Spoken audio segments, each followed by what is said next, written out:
Welcome to Tenor Tech, where I solve the problems you didn't even know you had. You start by verifying the essentials, which OS build and keyboard model you have, because drivers and shortcuts depend on that. Test the Shift and S keys in a plain text editor to separate hardware from software issues. Once done, open Device Manager or Keyboard Settings and back up existing drivers. Make sure to record any recent updates or system changes.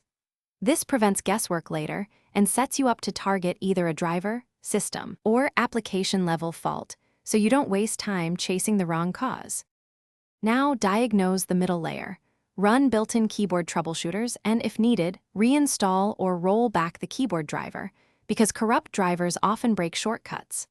Next, inspect accessibility and language settings and any hotkey utilities that might capture Shift plus S. Disable them temporarily to see if behavior returns. If the problem persists, boot into safe mode and test. This isolates third-party interference. Finally, create a fresh user profile to check for profile-specific settings.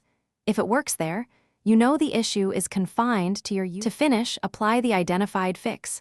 Update or reinstall drivers, reset keyboard layout, or roll back the recent update. And if necessary, perform a system restore to a known good point. Test Shift plus S across several applications to confirm consistency, and document the exact steps you took so you can reverse or repeat them later. If the issue still occurs, try a different physical keyboard or the on-screen keyboard to rule out hardware. This single check quickly tells you whether to pursue repairs. Thanks for watching. Subscribe to keep your life in tune.